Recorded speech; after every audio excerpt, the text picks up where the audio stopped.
Motorola S50 Fusion, যেটা বর্তমানে একটা ভাইরাল ডিভাইস এবং যাদের বাজেট অ্যারাউন্ড ৩২,০০০ টাকার মধ্যে তারা আমার মনে হয় এই ফোনটা আপনাদের চয়েসের তালিকায় রেখেছেন এবং অলরেডি অনেকে হয়তো মেক করে ফেলছেন যে এই ফোনটা পারচেস করবেন এবং টুকটাক সকল রিভিউ হয়তো দেখা শেষ। সো বর্তমান বাংলাদেশ মার্কেটে এই প্রাইসের মধ্যে এই জাতীয় ফোনটা আপনার জন্য কতটুকু ভ্যালু ফর মানি প্রোভাইড করছে, আদৌ কি এটা আপনার কেনা উচিত হবে নাকি এটার অল্টারনেটিভ মার্কেটে আরও বেস্ট ফোন রয়েছে, বিস্তারিত জানাবো এই ভিডিও জুড়ে। এই ফোনটা পছন্দের তালিকায় রাখার কারণ হচ্ছে এই ফোনটার অসাধারণ ডিজাইন, ডিসপ্লে এবং পারফরমেন্স এবং ক্যামেরা পারফরমেন্স, মানে ওভারঅল এই ফোনটা একটা প্যাকেজিং দেওয়ার চেষ্টা করেছে অ্যারাউন্ড ৩২,০০০ টাকার মধ্যে। সো এই ফোনটা ওভারঅল আপনাদের জন্য কেমন হতে চলেছে, আসলে ভ্যালু ফর মানি কিনা, সব কিছুই জানাবো এই ভিডিও জুড়ে। সো বরাবরের মতোই আমি রয়েছি পারভেজ হাসান, আর আপনারা দেখছিলেন PH Zone। একটি মতো মিস না করে চ্যানেলটি সাবস্ক্রাইব এবং লাইক করে চলুন শুরু করা যাক। এই ফোনটা পছন্দের তালিকায় রাখার অন্যতম কারণ হচ্ছে এই ফোনটার ডিজাইন, মানে পিছন দিকে আপনি দুইটা ক্যামেরা মডিউল দেখতে পাবেন আর যেটা দেখতে খুবই প্রিমিয়াম লাগে। আর পিছনের যে ভেগান লেদারের যে বডিটা রয়েছে এটা কিন্তু খুবই প্রিমিয়াম দেখায়, বাট একটা কোশ্চেন রয়েছে যে এই ভেগান লেদারটা বেশ ময়লা টানে। সো এই ক্ষেত্রে এটার ভিতরে যে কেস দেওয়া আছে এই কেসটা কিন্তু আপনার পার্মানেন্টলি ইউজ করতে হবে, এটা কিন্তু শিওর। অ্যান্ড এই ফোনটার ফ্রেমটা যেটা রয়েছে এই ফ্রেমটাও মোটামুটি টোটালি প্লাস্টিক, বাট প্লাস্টিক হওয়া সত্ত্বেও বেশ খানিকটা চিপ অনুভূতি দেয়, বাট আপনি যখন কাভার ইউজ করবেন তখন হয়তো বা আপনার কাছে ওরকম খারাপ নাও লাগতে পারে। অ্যান্ড পাশাপাশি মাঝখানে একটা মটোরোলার লোগো দেওয়া আছে, এটা কিন্তু মটোরোলাকে রিপ্রেজেন্ট করে, দেখতে কিন্তু খুবই চমৎকার এবং বেশ দূর থেকে এই ফোনটা দেখলেও মানুষ চিনতে পারবে। এবং ফ্রন্ট সাইডে কিন্তু পাঞ্চল কাটআউটের একটা কার্ভ ডিসপ্লে দেওয়া আছে, এটা কিন্তু এই বাজেটের মধ্যে মটোরোলা কিন্তু একটা বেস্ট চয়েস দিয়েছে। মানে আপনার ফ্রন্ট সাইডে দেখলে এই ফোনটা দেখতে কখনোই চিপ দেখাবে না, দেখতে বেশ প্রিমিয়াম এবং দামি ভাইব দেয়। এই ফোনটাকে আরও লুক্রেটিভ করার জন্য এই ফোনটা লাইট ওয়েট হওয়ার ফলে 161 গ্রাম ওজন এবং 7.9 মিলিমিটারের থিকনেস, যার ফলে দেখতে কিন্তু খুবই চমৎকার লাগে। এছাড়াও ফোনটাতে কিন্তু কয়েকটি কালার ভেরিয়েন্ট পাবেন, প্রত্যেকটা কালারে আপনাকে আকৃষ্ট করবে। এছাড়া রয়েছে IP68 এর ওয়াটার অ্যান্ড ডাস্ট প্রুফ, যার ফলে আপনি বৃষ্টির ছিটাফোঁটা বা 30 মিনিটের মতো পানির মতো চুবাইয়ে রাখতে পারবেন, কোনো রকম সর্দি কাশি হবে না। এছাড়াও মোটামুটি ডাস্ট প্রুফ করে।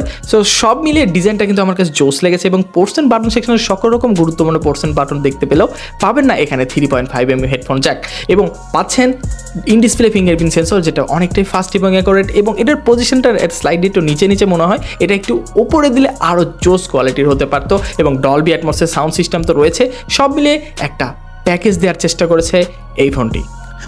এবার আসি ফোনটার ডিসপ্লে নিয়ে। ডিসপ্লেতে একদম গেম চেঞ্জিং একটা বিষয়, মানে অ্যারাউন্ড ৩২,০০০ টাকা প্রাইস পয়েন্টের মধ্যে যদি আপনি একটা ভালো ডিসপ্লে খোঁজেন তাহলে one of the best display এই ফোনটি, কারণ এই ফোনটাতে POLED ডিসপ্লে রয়েছে 6.7 ইঞ্চির, আর যার ফলে এটা কিন্তু দেখতে খুবই চমৎকার লাগছিল। এবং এটা একটা কার্ভ ডিসপ্লে এবং ছোট্ট একটা পাঞ্চল কাট আউটের ডিসপ্লে, মানে মাঝ বরাবর একটা ক্যামেরা দেওয়া আছে, দেখতে বেশ সিমেন্টিক লাগছিল এবং বেশ আকৃষ্ট করবে আপনাকে। এবং এই ফোনটার রেজুলেশনে কিন্তু আপনার জোস, মানে 1080x2400 পিক্সেল, মানে ফুল HD+ রেজুলেশন, এবং স্কিন টু বডি রেশিওর কথা বলতে গেলে একদম সিমেন্টিক, মানে বেজেল বলতে নেই বলেই চলে। এবং এটার কিন্তু আপনি কর্নিং গোলেগাস 5 এর প্রোটেকশন পাচ্ছেন, যদিও এই কর্নিং গোলেগাস 5 প্রোটেকশনটা একটু ওল্ড হয়ে গেছে, বাট ভাই এটাতে আপনি একটা প্রোটেকশন, মানে একটা গ্লাস আপনার ইউজ করতে হবে, এটার প্রতি এত ভরসা না করাটাই শ্রেয়। এছাড়াও এই ফোনটাতে কিন্তু আপনার মাল্টিটাস্কিংয়ের ক্ষেত্রে একদম স্মুথ একটা বাটার ফিল পাবেন, যে কোনো কন্টিনিউ ওয়াচিংয়ের ক্ষেত্রে একদম নেক্সট লেভেলের একটা ফিল পাওয়ার জন্য এই ডিসপ্লেটা কিন্তু আপনাকে সেই ধরনের একটা। এছাড়া রয়েছে 1600 নিট পর্যন্ত পিক ব্রাইটনেস, যার ফলে এটা কিন্তু আপনি ডিরেক্ট সানলাইটে গেলেও কোনো রকম প্রবলেম ফেস করতে দেবে না, দেখতে খুবই চমৎকার লাগছিল এবং কোনো রকম প্রবলেম ছাড়াই কিন্তু আপনি ইউজ করতে পারবেন। এছাড়া রয়েছে HDR10+ এর সাপোর্ট, যার ফলে নেটফ্লিক্সের মতো বড় জায়গায় আপনি খুব স্মুথলি যে কোনো ধরনের। এছাড়া রয়েছে রিফ্রেশ রেটের বিষয়ে 144 হার্জ রিফ্রেশ রেট, যেটা খুব স্মুথলি ভালোভাবে দেখা যাচ্ছিল এবং ইউএফএ টেস্ট করেও দেখা গিয়েছে এটাতে খুব সুন্দরভাবে 144 হার্জ রান করতে পারে।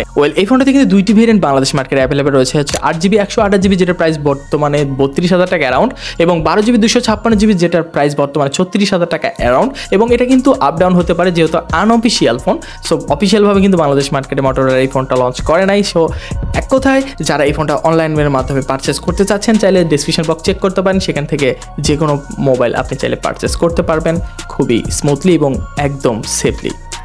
এবার আসি ফোনটার পারফরমেন্স নিয়ে। অ্যান্ড্রয়েড ভার্সন 14 রান করছে এবং এই ফোনটার ইউআই পারফরমেন্সটা হচ্ছে হ্যালো ইউআই।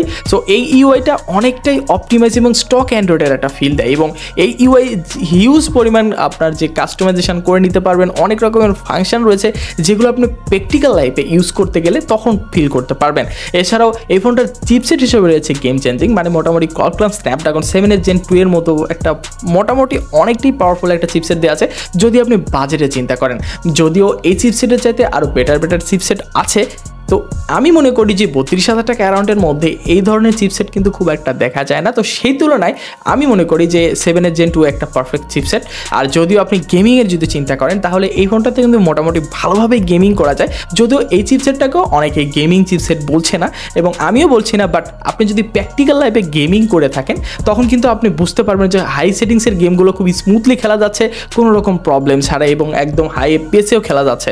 সো এইগুলো বিষয় কিন্তু আমার এই চিপসেট নিয়ে খুব ভালো মনে হয়েছে এবং এই চিপসেটের হিটিং ইস্যুটাও খুব কম দেখা গিয়েছে এবং প্র্যাকটিক্যাল লাইফে যারা ইউজ করেছে এবং ইউজ করে দেখেছে তাদের ব্যক্তিগত অভিমত থেকে বোঝা যাচ্ছে যে এই ফোনটার হিটিং ইস্যুটা খুবই কম এবং পারফরমেন্সের দিক থেকে একদম টপ টচ এবং শর্টেলিং খুব কম করেছে। এবং এছাড়া টুকটাক কাজবাজ আপনি খুব ইজিলি করতে পারবেন, day to day task, multimedia consume একদম স্মুথলি ধুমায়া করতে পারবেন।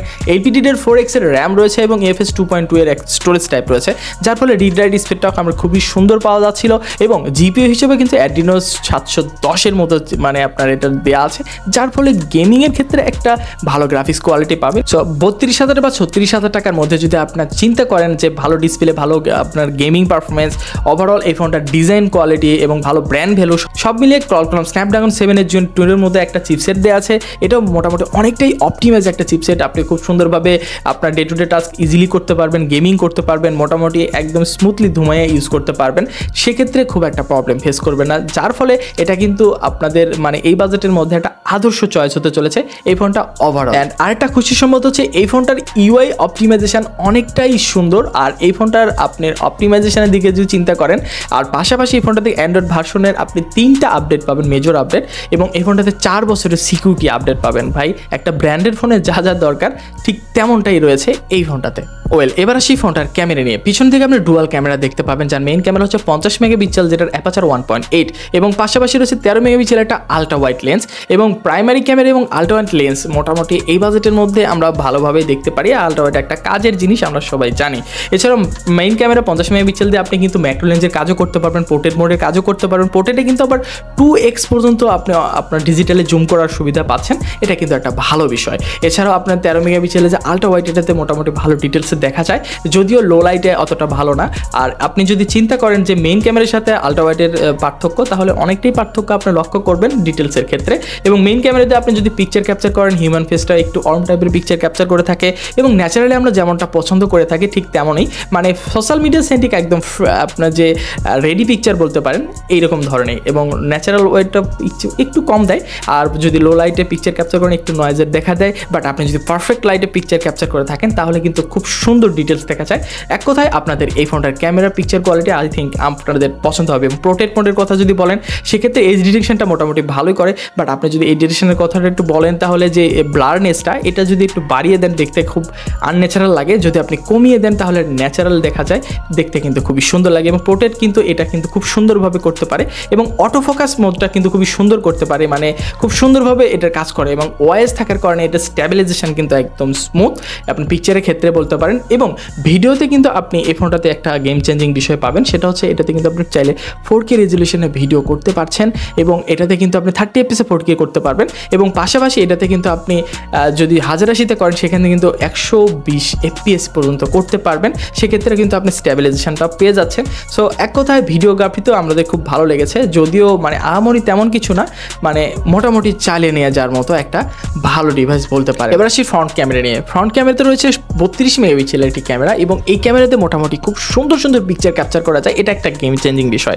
সো সেলফি ক্যামেরা যারা লাভার রয়েছেন তাদের আই থিঙ্ক এই ফোনটার ক্যামেরা নিয়ে কোনো রকম টেনশন করতে হবে না। এছাড়াও 4K রেজলিউশনে ভিডিও করতে পারছেন, যেখানে 30 FPS এর রেকর্ডিং করতে পারছেন, এখানেও আপনি EIS এর সুবিধা পাচ্ছেন। সো মোটামুটি যারা সেলফি লাভার রয়েছেন, সেলফিতে খুব সুন্দর পিকচার ক্যাপচার করতে চাচ্ছেন এবং রেডি পিকচার চাচ্ছেন আপনার ফেসবুক বা মানে সোশ্যাল মিডিয়ার জন্য, তাদের জন্য সেলফি পিকচার ক্যাপচার করলে কিন্তু আপনার আই থিঙ্ক ভালো লাগবে।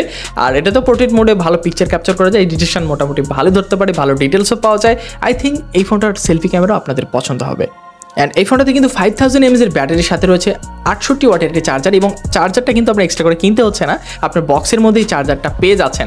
এবং এই ফোনটাতে 15 মিনিটে 50% চার্জ করার একটা তারা প্রতিশ্রুতি দিচ্ছে। তো আই থিঙ্ক এই ফোনটার চার্জিং স্পিডটা আমার কাছে যথেষ্ট পারফেক্ট মনে হয়েছে এবং অ্যাডাপ্টারটা ঠিকঠাকই রয়েছে এবং মোটামুটি 5000 mAh ব্যাটারি দিয়ে আপনি সারাদিন অনায়াসে চালাতে পারবেন, কোনো রকম টেনশন ছাড়াই। অ্যান্ড ফোনটাতে কিন্তু ডুয়েল স্টেরিও স্পিকারের সাথে সাথে রয়েছে ডলবি অ্যাটমসের সাপোর্ট, যার ফলে মাল্টিমিডিয়া কনজুমে একটা নেক্সট লেভেলের ফিল পাবেন। সো এক কথায় এই বাজেটের মধ্যে আপনি যদি চিন্তা করেন যে আদার্স কোম্পানির ফোন কী কী রয়েছে, যদি আপনি অফিসিয়ালি চিন্তা করেন, অফিসিয়ালি হয়তো আপনি এত ভালো ডিল পাবেন না। যদি আপনি আনঅফিসিয়ালি চিন্তা করেন তাহলে দেখা যাচ্ছে স্যামসাংয়ের A35ও এই বাজেটের মধ্যে পাওয়া যায়। বাট আপনি যদি চিন্তা করেন যে একটা কার্ভ ডিসপ্লে চাচ্ছেন আর একটা মোটরোলার ডিভাইস চাচ্ছেন বা মোটরোলার মতো একটা ব্র্যান্ড ভ্যালুও চাচ্ছেন, তো সেক্ষেত্রে আমার মনে হয় এটা আদর্শ চয়েস এই বাজেটের মধ্যে। আর আদার্স যারা স্যামসাংয়ের চিন্তা করছেন, স্যামসাংয়ের মধ্যে A35 কিন্তু এই বাজেটের মধ্যে বেস্ট ডিল। যদি আপনি স্ন্যাপড্রাগন প্রসেসরের দিকে একটু স্যাক্রিফাইস করতে পারেন, ওভারঅল ওই ফোনটাও কিন্তু আমাদের চয়েসের তালিকায় রয়েছে বা চয়েসের তালিকায় রাখা যেতে পারে। সো ওভারঅল 32,000 টাকা অ্যারাউন্ডের মধ্যে আমার মনে হয় মোটরোলার S50 ফিউশন একটা আদর্শ চয়েস বর্তমান সময়ে। এবং সবাই যে আসলেই বলছে যে এই ফোনটা আসলে একটা দারুণ ডিভাইস, এটা আসলে মানা যায়, কারণ মোটরোলার ডিভাইসটা কিন্তু খুবই স্ট্রং হয়। বাট এই ফোনটার স্ট্রংলিটির যে কথা বলতেন, তাহলে ডিউরেবিলিটি যদি চিন্তা করেন তাহলে এই ফোনটার ফ্রেমটা টোটালি প্লাস্টিক এবং বেশ সাদামাটা। সো এই ক্ষেত্রে লং টাইম ইউজের ক্ষেত্রে এই ফোনটার ফ্রেম নিয়ে আমি বেশ ডিসঅ্যাপয়েন্টেড। সো এই ফোনটার ফ্রেমটা যদি মেটাল দেওয়া যেত আরও জোস হতে পারতো, যদিও মানে এই ফোনটা ফ্ল্যাগশিপ একটা ফিল পাওয়া যেত। সো আপনার ফোনটা হাতে নিলে একটু চিপ ফিল হতে পারে। সো এই জিনিসগুলো আপনি যদি স্যাক্রিফাইস করতে পারেন, ওভারঅল মোটরোলা S50 ফিউশন আপনার জন্য আদর্শ চয়েস হতে পারে। সো আজকের মতো এই পর্যন্ত, দেখাবেন নতুন কোনো ভিডিওতে। সে পর্যন্ত ভালো থাকবেন, সুস্থ থাকবেন, আল্লাহ হাফেজ।